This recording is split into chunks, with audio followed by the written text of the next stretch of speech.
നമസ്കാരം. നമ്മൾ കൊളോക്കിലി ഉപയോഗിക്കുന്ന ഒരു പ്രയോഗമാണ് പ്രാർത്ഥന എത്തിക്കുക.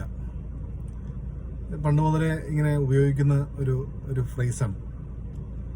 കുറെ കാലം മുമ്പ് ഇങ്ങനെ ചിലരെങ്കിലുമൊക്കെ ചോദിക്കും, പ്രാർത്ഥന എങ്ങനെയെങ്കിലൊക്കെ എത്തിച്ച് തീർക്കേണ്ടതാണോ, അത് കുറച്ചുകൂടെയൊക്കെ ധ്യാനിച്ച് ചെയ്യേണ്ടതല്ലേ എന്നൊക്കെ.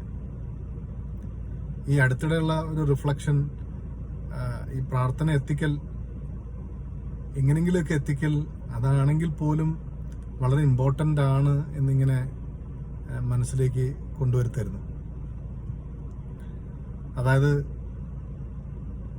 ഒരു മനുഷ്യന്റെ വളരെ ബേസിക് ആയിട്ടുള്ളൊരു എക്സ്പ്രഷനാണത്.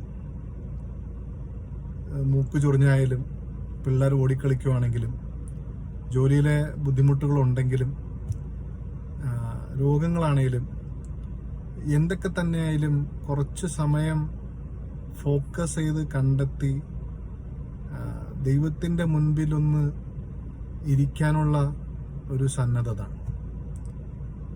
എൻ്റെ ജീവിതത്തിൽ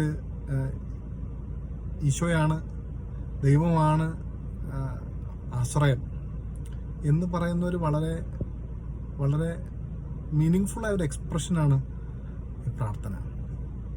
അപ്പം അതിനുവേണ്ടി ഇങ്ങനെ എത്തിക്കുകയാണേലും എങ്ങനെയെങ്കിലുമൊക്കെ ചെയ്യുകയാണെങ്കിൽ പോലും അതിൻ്റേതായൊരു മനോഹാരിതയുണ്ട്. എനിക്ക് തോന്നുന്നു ദൈവത്തിന് ജീവിതത്തിൽ ഇടപെടാനായിട്ട് നമ്മൾ കൊടുക്കുന്ന ഒരു ബേസിക് ടൈമാണത്. കാരണം the rest he will do.